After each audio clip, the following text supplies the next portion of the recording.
Hello, today we're going to be playing a 3-game Blitz math match with Candidate Master Jozsef Toth from Hungary.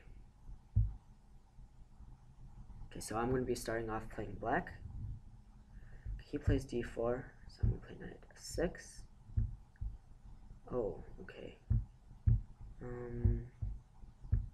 Maybe transpose into a slot. Oh, he's going to play, I think this is called the Trompowski.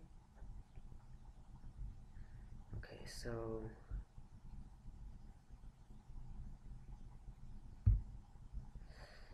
does h6 work here? h6, g5.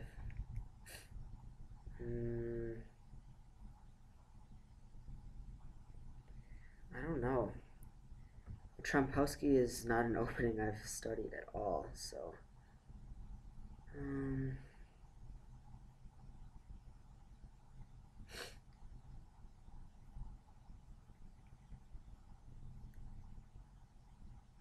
what about an immediate g5? Knight takes g5, knight takes g5, bishop g5. That's probably not good, but you know what? It's Blitz, so I'm going to play it.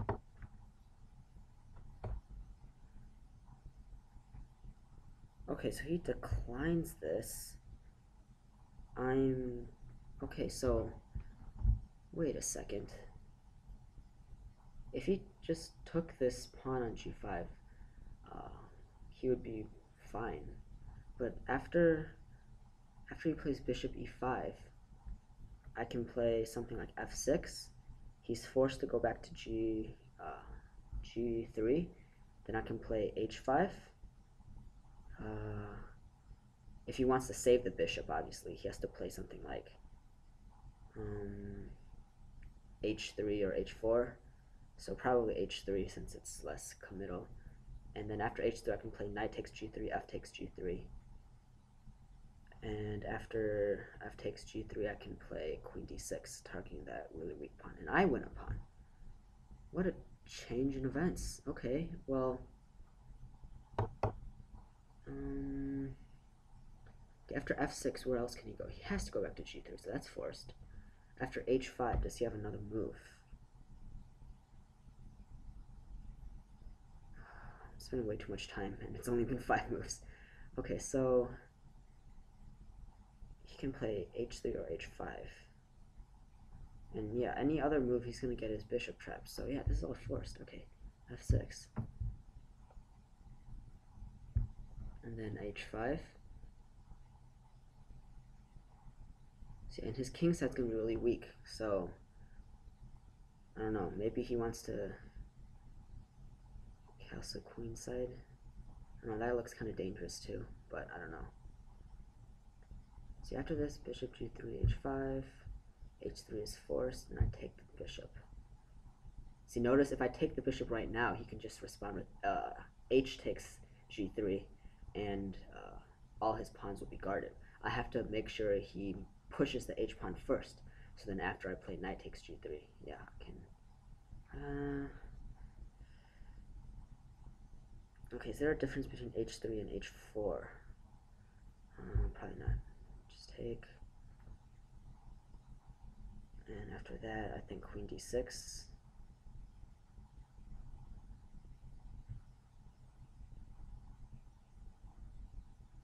Oh, no. The difference is now he can take on g5. Okay, so if I play queen d6, he can play h takes g5, queen takes g3, check. King, oh, you know, that's still fine with me. It's still fine. Okay, I think I'm gonna do that. Queen d6. This is such a funny game. It's only been 8 moves, and I've used up over 3 minutes of my time. But yeah, after this, yeah, his king side's gonna be really weak, and his pawn structure is completely crippled. So now I just need to figure out how to develop my pieces, and I'll just be a solid pawn ahead. Oh, okay, so he goes.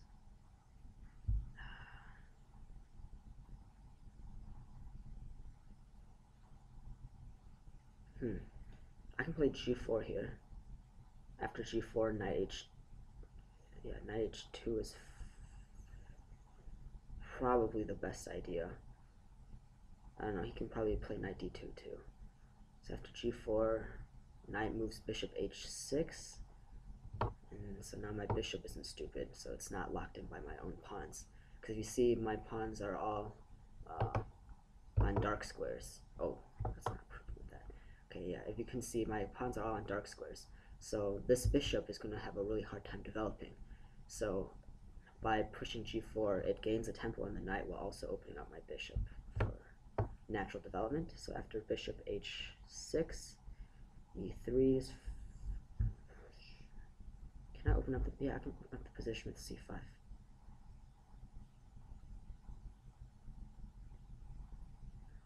Of course he can't take because if bishop takes e3 check, and then his king's going to be drawn straight to the center. Okay, so with c3, bishop f5, or I think bishop f5 is nice.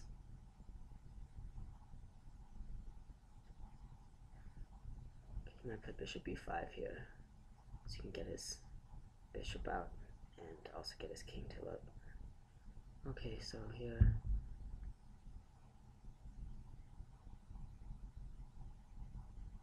okay, yeah, so this looks completely winning for me, but you know, once again, of course, I have to spend 4 minutes in the opening. So after king takes, I can take on g3, right? Draw his king out into the center of the board.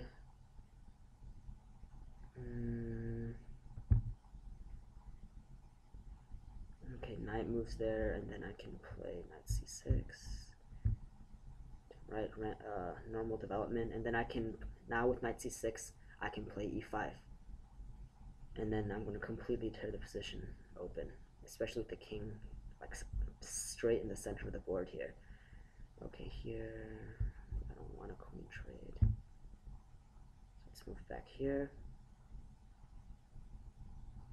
And then I'm going to play e5.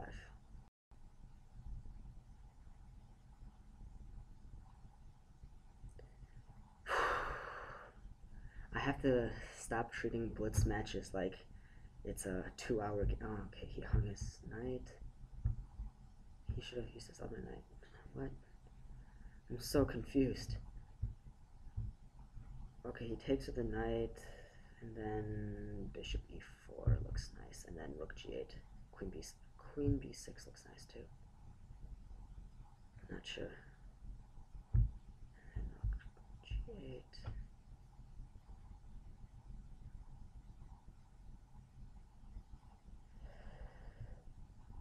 Oh, queen b6. If rook there, queen a5. Oh, maybe I can castle here first. I have 3 seconds. I'm losing. I can't pre-move all of this. Okay.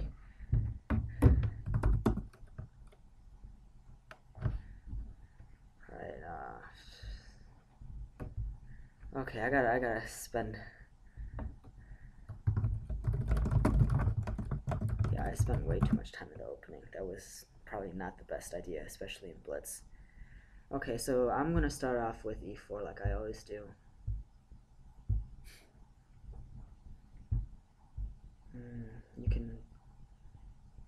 We can pretty much always pre-move knight f3. Okay, so he's a Sicilian player also.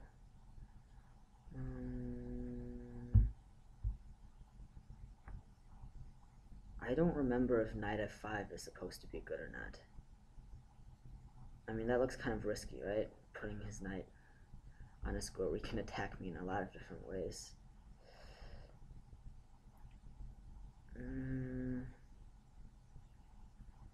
I suppose if I play knight f5, he can play d5 and break open my pawn center. So d5, e takes d5, bishop takes f5, and then d takes c6. Then he gets queen takes d1 in, and then I have to play knight takes d1. Okay, I gotta stop this. I gotta go fast. d5, e takes d5, bishop takes here, and then knight takes. Okay, so I calculated that correctly. So maybe this is a line. I didn't know this line at all. Okay, so I guess I can improve this this knight here, play something like bishop c4. Bishop c4. Oh, I hung that pawn. Oh, no, I didn't. Okay. Bishop c5, bishop d2, and I'm going to castle. Where should I castle? Let's castle opposite directions, make it a lot more interesting. Problem with this is the queen side's a lot more open now, so his rooks are gonna find some nice open files on the queen side. Okay, so he decides to attack my center, which is a reasonable option, but I think maybe like rook b8 might have been better. So I'm gonna centralize my rooks, and I'm gonna play bishop c3.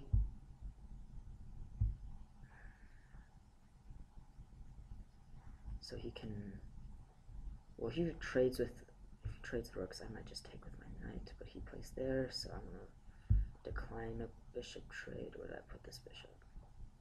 Okay, let's attack the rook. After rook b8, I play c3. Because rook b8 attacks this b2 pawn, so I'm going to defend against his threats with tempo on his bishop. So rook b8, c3, bishop b6. Or maybe just here. Okay, so I can just play c3. If he takes with the bishop, I take with the rook.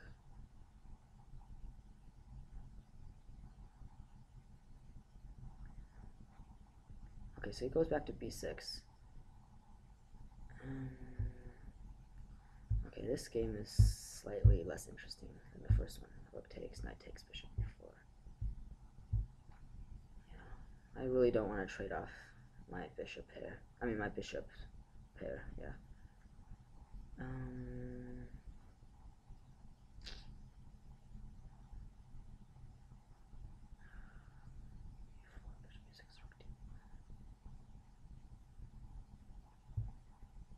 Can I play rook d1 here?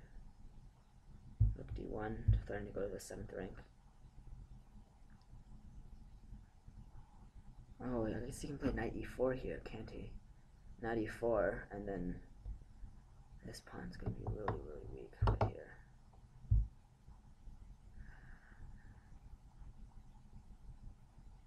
Oh, that's a problem, knight e4, and I can't even, like, chase it away, because, you know, this bishop is going to be uncovered, so he's going to take my knight with check. Knight e4, so okay, I think I just have to accept that I lose a pawn here. After knight takes f2, where do I put the knight?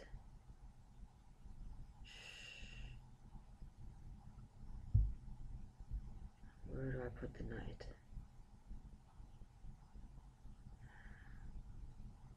I guess I can play knight f5, make it interesting, right? He can't take, well, he can, but after he takes, his bishop is going to be deflected from the defense of the f7 pawn, and then I can play, like, bishop takes f7 check, and I can take the rook.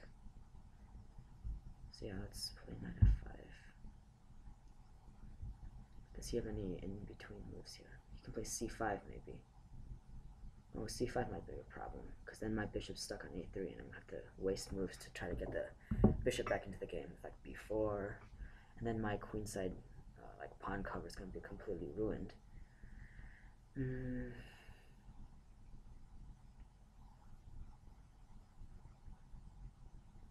But yeah, I think this is a nice idea, because if he doesn't do anything, like, if he doesn't do anything immediately, I can play maybe knight e7, provoking the king and the bishop. Okay, he plays there, so I can play knight e7, king h8, knight takes g6, check, f takes g6, rook takes d8, check, bishop takes d8, and then I can improve my bishop. Yeah, I think I'll do that. Take, check, check,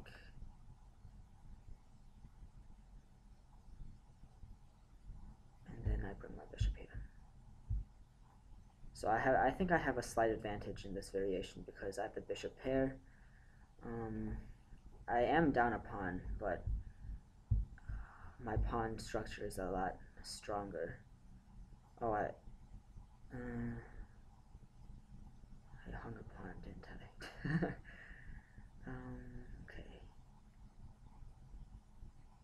Bishop g5 check. Do I want to come here? Am I going to regret this? Are there any like fancy knight maneuvers? Okay, so if he takes h2, I take e5, obviously. So if he tries to defend with like bishop f4, I can play bishop c5. And then, oh yeah, I can create some passed pawns on my queen side with like b4, b5, and then just push the pawns. But I don't know if that's enough compensation or not, because yeah, after this, so yeah, he defends with bishop f4. So my original idea was bishop c5. Let's just go for it. Okay, attack the pawn. If you play something like a4, I play b. I mean, if you play something like a5, I play b4. And there's no great way to defend it. And of course, if he just takes this pawn, I mean, I'm just going to have a connected passed pawn here. So yeah, put b4. So take. Oh, he pushes a4. Okay, that's reasonable. Okay, let's chase away this bishop.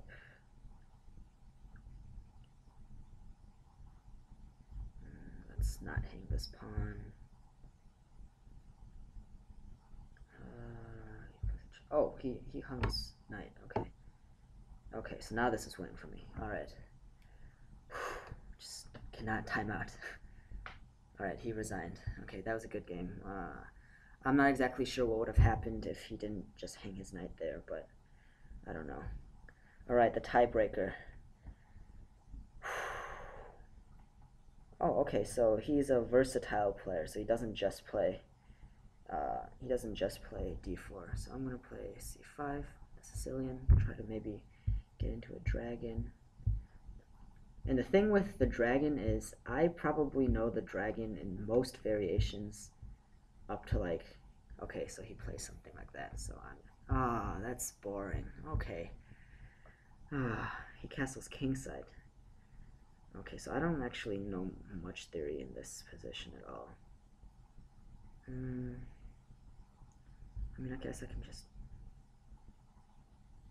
castle kingside too and have like a normal game, right? Bishop d3. Strange move.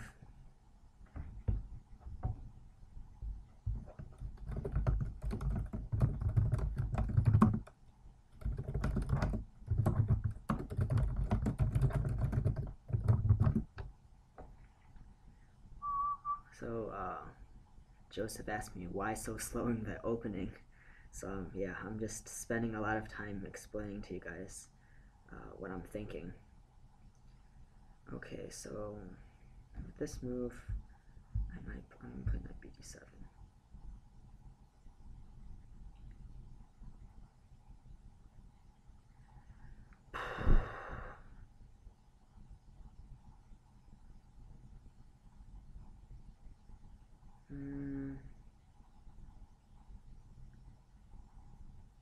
Okay, after castles, I really don't want to play e5, locking in that dark squared bishop. Let's see, maybe knight c5 here, or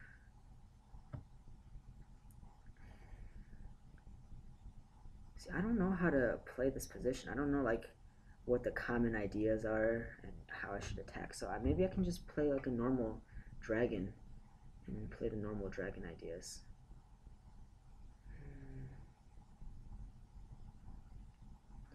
Knight c5 probably is good. Maybe knight e5. Knight c5 probably. Because knight c5 also eyes this pawn here. So if he's not careful, he's going to lose it. Wait a second.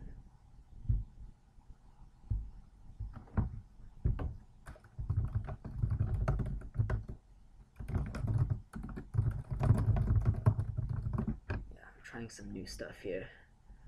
Okay, rook e1. How do I punish that? I probably cannot punish that.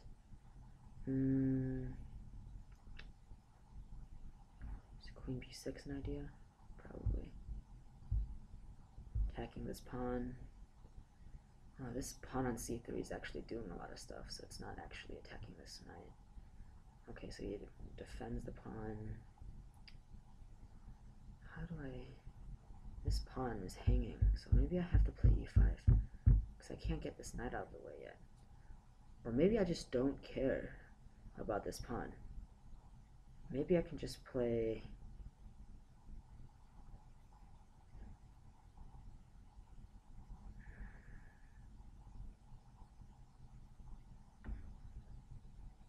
You know what? Okay, I'm gonna... This is online Blitz, so I'm just gonna... Oh, what the... I'm gonna just hang that pawn for him. After he takes rook f8, bishop g5, knight e5. So yeah, his knight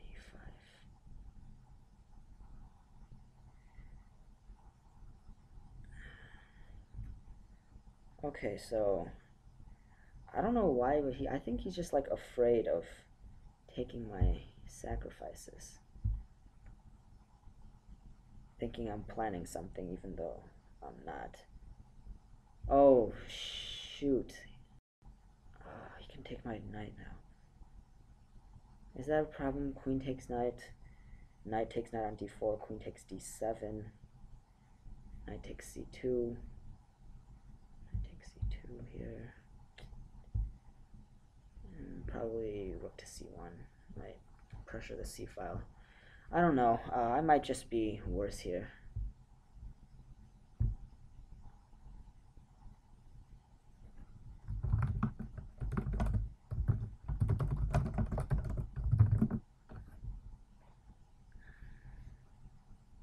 So yeah, I'm talking to Grandmaster, I believe his name is Eric Braun, rated 2516 FIDE. I'm an amazing player, and he's been helping me out with my new novelties, so yeah.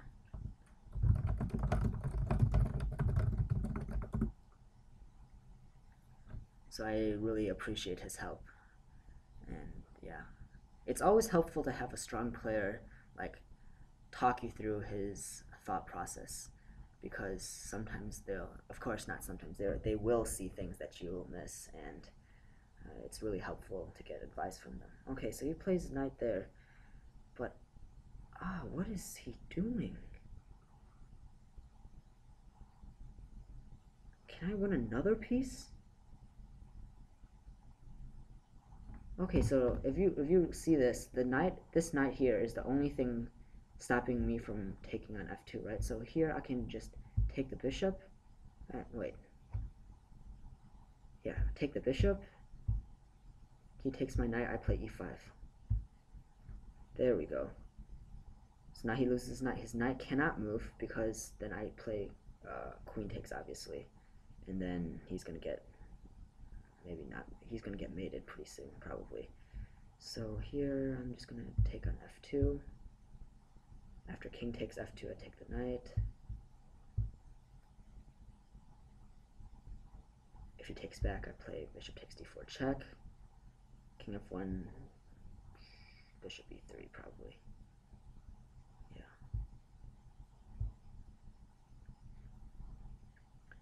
Oh, the Grandmaster Eric said I missed a few things, so I'm gonna have to ask him what I missed. c8. Here, I'm just gonna develop normally here because I'm running low on time. Oh, that probably wasn't. Maybe I should have played bishop e3. That controls more dark squares and also prevents his. Oh wait, what is going on?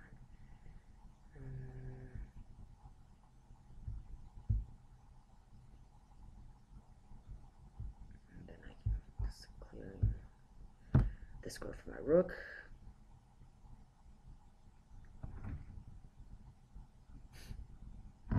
Okay, I'm just flagging everywhere. I need to stop this.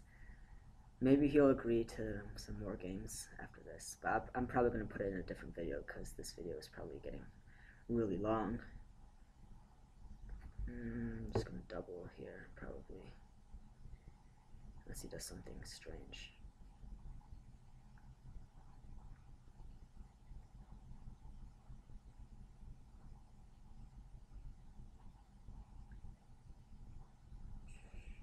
So what are his plans here? Okay, he does that. Oh, skewer. No, it's over. It is over now.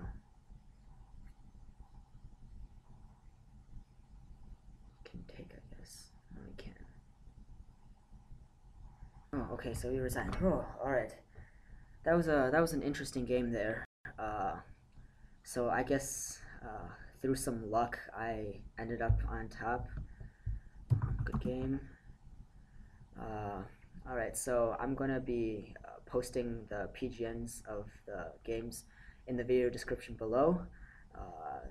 Keep a lookout for more of my live Blitz commentary matches, and if you liked what you saw here, please subscribe. I'm going to be playing Grandmaster Eric probably in the future, so you can have fun watching me get crushed by him. There's a lot of plans in the future. So yeah, thank you guys for watching. I'll see you guys next time. And I have to figure out how to stop me from always having to click this to stop the video.